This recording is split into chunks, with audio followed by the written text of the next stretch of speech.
오늘은 에레미야 애가 4장 말씀을 같이 나누도록 하겠습니다. 에레미야 애가는 여러분들이 이렇게 봐서 알겠지만 대부분이 다 22구절로 되어 있습니다. 22구절로 됐다라는 게 특징적이고 이제 3장만 그것의 3배 66절로 되어 있습니다. 왜냐하면 히브리어 철자가 22개입니다. 그래서 알파벳으로 치다면은 A부터 Z까지, 그러니까 처음부터 끝까지 그 한 철자마다 한 구절씩 그 철자로 시작하는 이런 것을 뭐 답관체라고도 하고 이합체라고도 하는 그런 시 형태입니다. 그러니까 우리가 이게 번역해서 봐서 그렇지 아주 정교하고 아주 아름다운 그런 식구로 이루어진 슬픔을 토하는 애가입니다. 그래서 슬픈 노래라는 그런 이름으로 불려지게 되는 것이죠. 오늘 또 22개의 철자를 첫 글자로 써서 아름다운 그런 명문장으로 또 어떤 식구로 만국의 슬픔을 노래하고 있는 이 노래 속에 우리에게 큰 교훈을 담아 전달해 주고 있다는 걸 알 수 있습니다. 그리고 5개의 장들 중에 3개의 장이 슬프다라는 그런 단어로 시작을 합니다. 에카라고 하는데 비슷하죠, 우리말하고. 에카, 아이고 어쩌나 이런 뜻이에요, 그냥. 근데 이제 번역상 그게 극도의 슬픔을 나타내는 거기 때문에 슬프다라고 번역을 했습니다. 아이고 어쩌나 이런 탄식 섞인 표현입니다. 우리 인생에 그런 일은 일어나지 않기를 바랍니다. 너무 가슴이 아프고 정말 감히 어쩌다가 저런 일이 벌어졌나 하는 탄식을 할 일은 벌어지지 않기를 바라요. 그러니까 이런 슬픈 애가는 우리가 부르지 않기를 바랍니다. 기쁨의 찬송, 감사의 찬송을 부를 수 있기를 바라요. 하지만 우리 인생을 우리가 기도한 대로 다 된다면 얼마나 좋겠습니까마는 하나님의 선하신 뜻이 어디에 있는지 우리는 다 알 길이 없습니다. 때로 그런 굽어 도는 길을 간다 할지라도 우리가 하나님을 놓치는 일은 없기를 바랍니다. 아무리 어둠 속을 걸어가도 도대체 하나님의 뜻을 알 수가 없다 할지라도 계속 하나님을 부르고 하나님께 기도하면서 하나님께 묻고 하나님을 의지하고 하나님께 따지고 이러면서 우린 기도로 그걸 이겨내 가야 되는 것이지, 그런 상황에 그냥 넋놓고 손 놔버리고 절망해버리고 그냥 방탕해버리고 멋대로 가버리게 된다면 우리에게 하나님께서 원하시는 그런 효력이 나타나지가 않습니다. 그런데 그런 상황에서도 왜 하나님 이러십니까? 라고 망정 기도할지라도 하나님 앞에 나와 탄식을 하고 부르짖고 통곡을 하고 이렇게 할 때 그 속에서 뭔가 작용이 일어나요. 변화가 일어나고 하나님의 또 다른 은혜와 축복을 받을 그릇이 준비되어지고 하나님의 기적과 능력이 나타날 수 있는 뭔가 우리 안에 우리의 삶 속에 어떤 하나님의 역사가 일어나기 시작하는 겁니다. 그래야 그런 어떤 연단을 통해서 그런 고난을 통해서 하나님이 우리에게 주시고자 하시는, 이루고자 하시는 소정의 목적이 이루어지게 되는 거예요. 근데 하나님께서 뭔가를 해보려고 하는데 일을 하기도 전에 그런 일 보고는 그냥 두 손 두 발 들고 나자빠지고 기도를 잃어버리고 원망하고 불평하고 이래버리면 하나도 하나님의 그런 기적과 능력을 경험할 수가 없죠. 하나님 뭔가를 하려고 하면은 뭔가 하려고 하시는가 보다. 그러면 그럴수록 더욱더 깨어서 기도하면서 하나님 뜻대로 나아가게 된다면 그 속에 담긴 놀라운 역사를 이루어 나가게 되는 겁니다. 오늘 우리가 읽은 말씀 속에서는 그것을 순금이라고 비유를 하고 있습니다. 순금. 우리가 순금인데 어찌하여 빛을 잃어버렸는가 라고 탄식을 합니다. 순금인데 왜 변질돼 버렸는가 라고 탄식을 하는 거예요. 변질된 빛을 잃어버린 순금을 다시 하나님께서는 빛내게 하시려고 이와 같은 어떤 고난과 역경을 주신 것처럼 말할 수 있는 겁니다. 그냥 내버려 둘 수는 없는 겁니다. 본질상 우리는 순금같이 정말 존귀한 자들인데 그 빛을 드러내지 못하고 있으니까 하나님께서 그들에게 어떤 고난과 역경으로 진노하시고 책망을 하심으로써 그 모든 것이 불 속에서 다시 정화되듯이 정화되어져서 깨끗하게 될 거라는 겁니다. 그래서 나중에는 시온이 충분히 벌을 받았으니 이제 끝났다. 더 이상 벌 받을 일 없다라고 말씀하시는 거예요. 이미 우리를 연단하셨고 우리를 정화시켰는데 이제 됐다. 정화가 됐다라는 그런 고백을 들을 수가 있게 되는 겁니다. 여러분들도 여러분 안에 우리가 보배를 가졌습니다. 우리 안에 계신 하나님은 정말 변함없는 순금 같으신 분입니다. 순금의 가장 큰 특징은 뭐냐? 변하지 않는다는 거예요. 금은 절대 변하지 않습니다. 그러면 왜 금이 빛을 잃어버리냐? 때가 껴가지고. 금에 때가 끼면 빛이 사라집니다. 근데 다시 그걸 닦아내면 어떤 연마제로 그걸 닦아내면 다시 반짝반짝 빛이 나게 되는 것이죠. 그러니까 우리가 하나님을 마음에 품고 하나님의 임재 속에서 하나님을 드러내는 빛나는 삶을 살아야 되는데 우리 인생이, 우리 인성이 또 하나님 앞에 깨어 기도하지 못하고 늘 자기를 관리하지 못하게 되면 결국은 하나님 자리에 내가 들어서 버리고 하나님 자리에 다른 것들을 갖다 놔버리고 그러다 보면 우리가 변질되게 되고 더러워지게 되고 하나님은 그렇게 돼서는 네가 바른 삶을 살 수가 없다. 진실한 삶을 살아갈 수가 없다. 그러니 내가 그걸 어떻게 가만 보고 있을 수 있겠느냐. 그것을 빨리 청소해내라. 그것을 제거해내라. 다시 원래 너의 창조의 목적대로 하나님의 영광에 찬송이 되고 하나님의 빛을 드러내라 라는 메시지를 주시지만 우리가 깨닫지 못하게 되면 하나님은 정말 우리를 불 속에 집어넣어서라도 정화시키기를 원하시는 겁니다. 그래서 이스라엘에게 그와 같은 만국의 고통과 아픔을 주셨다라고 노래하고 있는 거라고 볼 수 있습니다. 우리는 순금인데 질 항아리처럼 전락해버렸다. 타락이죠, 타락. 우리는 하나님의 형상을 닮은 하나님의 영광을 드러내는 빛나는 존재가 돼야 되는데 하나님을 우리 안에서 덮어버리고 하나님 자리에 다른 것을 갖다 놓으니까 그 빛이 싹 사라져버리는 거예요. 예수 믿는 사람들은 정말로 그렇습니다. 우리 안에 성령에 충만하고 우리가 믿음으로 아주 금 같은 믿음으로 똘똘 뭉쳐져 있었을 때 예수 믿는 사람은 빛이 납니다. 기적이 나타나고 능력이 나타나고 축복이 이루어지고 기도가 응답되어지고 그런데 자꾸만 인간적인 것들, 세상적인 것들이 그 속에 들어와 버리면 모양은 교회를 다니는 것 같고 모양은 예배를 드리는 것 같은데 능력이 나타나질 않아요. 빛이 나지 않는다는 거죠.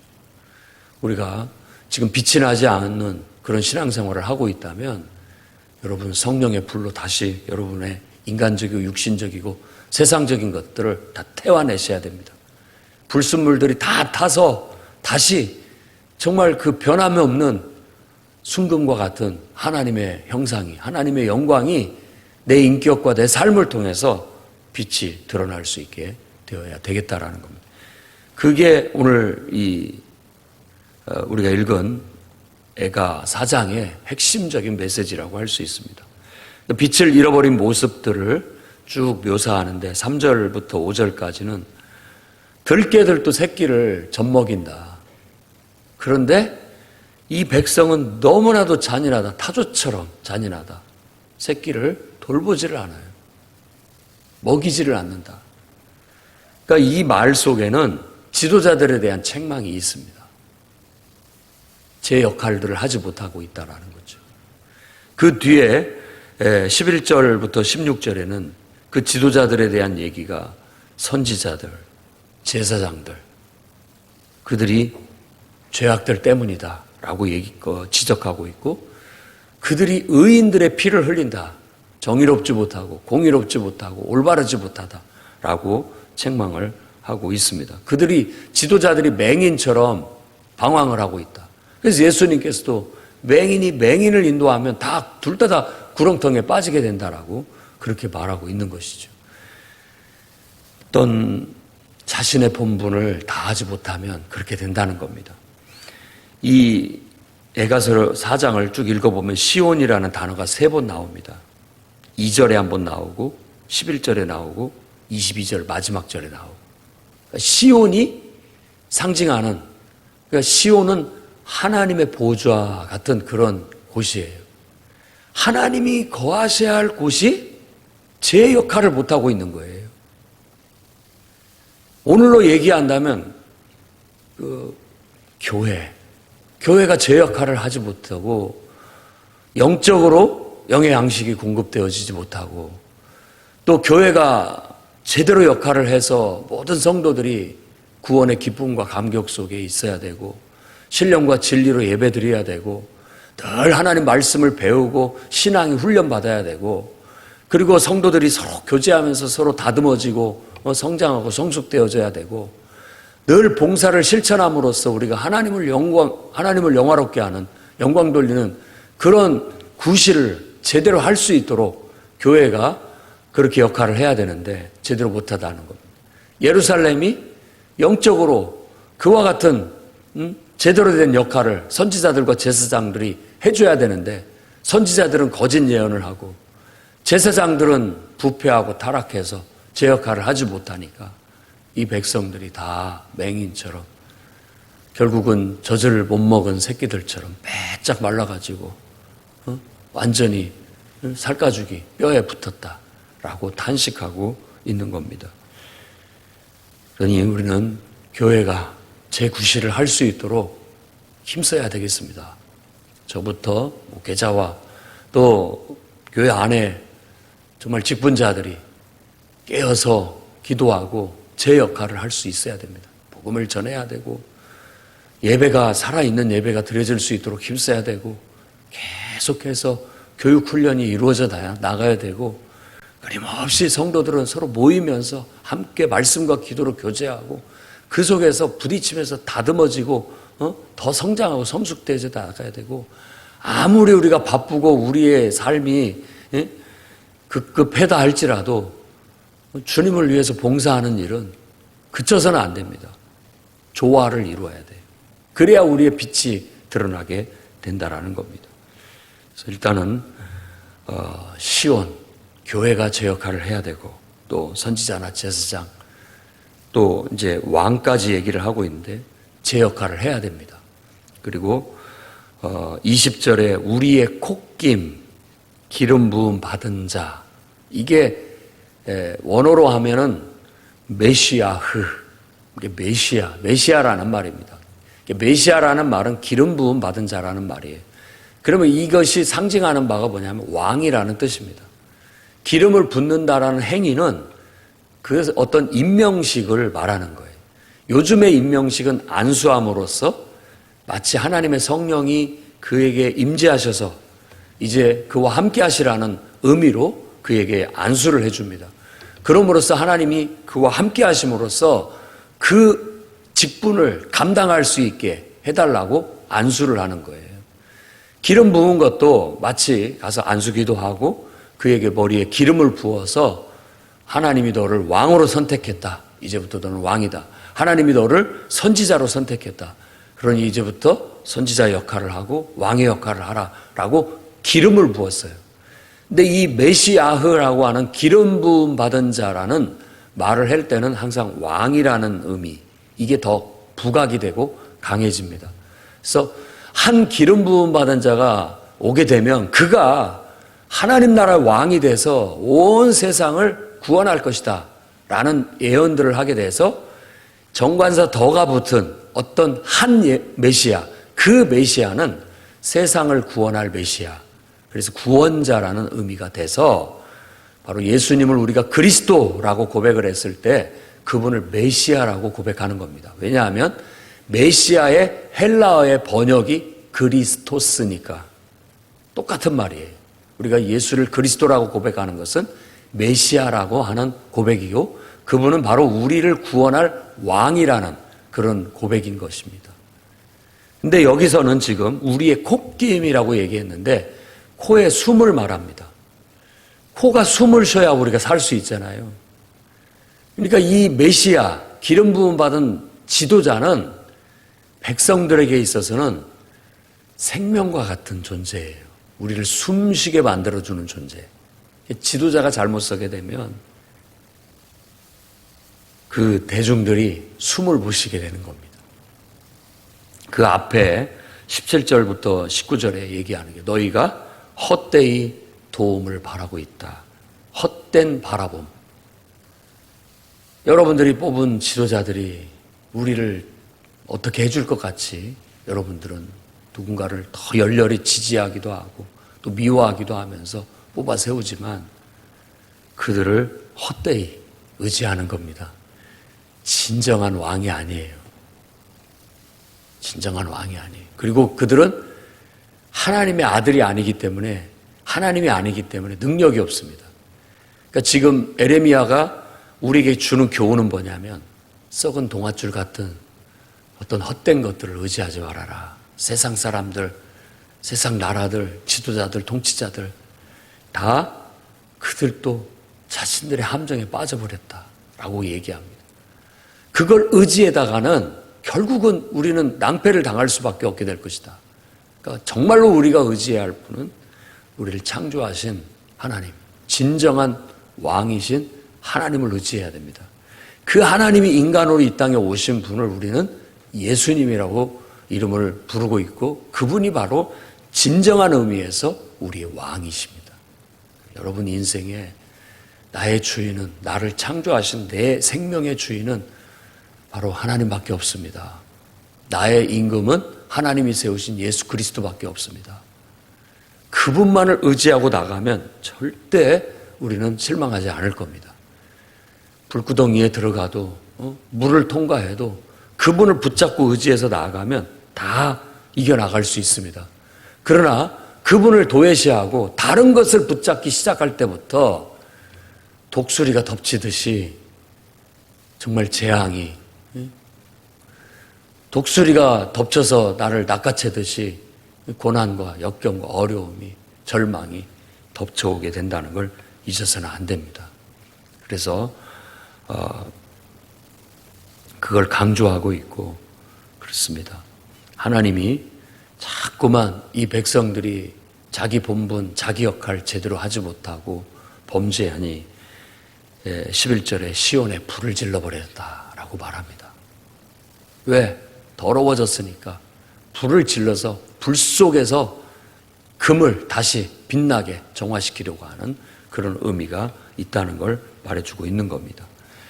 이제 우리가 하나님을 의지하고 붙잡고 다시 믿음으로 순결해지고 깨끗해지고 다시 하나님을 붙잡고 우리가 하나님의 빛을 드러내기 시작하게 된다면 하나님이 우리에게 두신 그런 심판의 뜻이 이루어지게 될 것이고 우리의 삶은 다시 회복되어 하나님의 영광의 빛을 드러나게 될 겁니다. 마지막 절 22절에 이제 시온은 벌을 받았다. 다 끝났다라고 얘기합니다. 충분히 벌을 받았어요. 그렇기 때문에 이제 더 이상 벌 받을 일 없고 이제는 정화되었으니까 이제는 너희는 세상에 빛이 되라 라고 말합니다. 에레미야도 그렇게 얘기하고 이사야도 이스라엘을 향해서 너희는 세상의 빛이다. 하나님의 영광을 드러내라. 이제 새롭게 회복된 예루살렘은 불을 통과해서 정화된 하나님의 백성들은 다시 온 세상에 하나님을 드러내는, 빛을 드러내는 하나님의 빛이 되어야 된다 라고 그렇게 사명을 회복하라고 얘기하고 있습니다. 이제 그 빛은 이제 이 벌은 끝났고 이 벌은 우리를 옆에 있는 정말 미운 이웃 에돔은 형제는 형제인데 이웃은 이웃인데 굉장히 나를 싫어하고 미워하고 적대시하는 형제, 적대시하는 이웃을 상징합니다. 우리가 벌 받을 때 고소하다, 잘 됐다, 좋아하던 사람들이에요. 그걸 에돔이라고 얘기합니다. 실제 역사 속에서 에돔하고 이스라엘은 그런 숙적 관계에 이스라엘이 이렇게 바벨론에게 처처히 짓밟고 나오고 막 난민들이 에돔으로 막 도망가는 일부가 있었는데 도망가는데 그러면 아유 빨리 와서 좀 숨어라 이렇게 해주면 얼마나 좋습니까? 도망온 자들을 다 죽였어요. 난민들을. 이게 아주 잔인한 정말 좋아할래야 좋아할 수 없는 이뻐할래야 이뻐할 수 없는 이웃 정말 너무나도 미운 너무나 얄미운 형제 같은 그런 존재의 의미를 가져요. 결국 이제 우리는 하나님의 벌을 받고 다 정화돼서 그것이 끝이 났지만 그 벌은 이제 에돔에게 쏟아질 것이다. 에돔 너희들 그동안에 우리 보고 고소해하더니만 이제 너희에게 그 모든 하나님의 진노, 벌이 너희에게 쏟아지게 될 것이다 라고 노래하면서 약간 해학적인 의미로 이제는 하나님의 백성들을 향한 진노는 끝이 났고 이제 그 벌은 다른 대상에게 하나님의 백성들을 비웃고 하나님 백성들에게 적대시하고 하나님 백성들을 미워하고 학대했던 자들에게 쏟아지게 될 것이라고 노래하고 있는 겁니다. 그러니 여러분 믿으십시오. 우리에게 잘해주는 자들에게 하나님 복을 주십니다. 하나님 믿는 하나님의 백성들을 잘해주고 또 사랑하고 또 그런 자들에게 하나님께서 똑같이 그들에게 복을 내려주십니다. 여러분들을 핍박하고 적대시하는 자들 미워하지 마십시오. 왜냐하면 그 불쌍한 사람들입니다. 결국 하나님의 벌을 면할 수 없는 피할 수 없는 자들이니까 생각해 보십시오. 그들을 위해서 기도해 줘야 됩니다. 여러분들을 핍박하는 자들을 위해서 여러분을 적대시하는 이웃들을 향해서 여러분 주위에 있는 사람들을 위해서 기도해 주십시오. 그들은 정말 무시무시한 하나님의 심판을 받을 수밖에 없는 운명에 놓여져 있으니 얼마나 안타깝습니까? 그러니 그들의 구원을 위해서 오히려 기도해 주고 그들이 나처럼 깨닫고 정말 예수 그리스도 안에서 구원받을 수 있도록 여러분들이 오히려 축복해 주는 그런 수준 있는 성도들이 되시기를 바랍니다. 이스라엘은 이와 같이 그 진노를 다 받아냄으로써 구원을 받지만 우리는 예수 그리스도의 십자가를 통해서 그분이 우리를 대신해서 모든 하나님의 진노를 다 받고 십자가에 죽어주셨기 때문에 내가 믿음으로 예수님과 함께 십자가에 죽기만 한다면 우리는 더 이상의 이런 심판을 받지 않게 될 것이다. 마지막 최후의 심판은 받지 않게 될 것이다 라고 성경은 말하고 있습니다. 예수님 안에 있을 때 여러분들이 믿음 안으로 들어와서 그리스도와 함께 내가 내 자신을 십자가에 못 박아 죽였을 때 나는 더 이상 심판받지 않고 이제 그 속에서 죄사함 받고 구원, 영생을 얻게 되고 영원한 생명을 얻게 된다라는 사실을 믿으시고 그 은혜 안에 감사하고 그것을 아직도 깨닫지 못하고 믿지 못하고 교회를 싫어하거나 미워하고 또 왜곡하고 오해하고 있고 성도들을 미워하거나 싫어하고 곡해하고 왜곡하고 미워하고 있는 영혼들을 향해서 여러분들이 사랑으로 나아가 그 영혼들을 깨우치고 여러분들이 예수 믿은 것처럼 그들을 깨우치고 주께로 인도하는 그런 사명감 있는 회복된 하나님의 자녀들이 다 되시기를 주의 이름으로 축원합니다.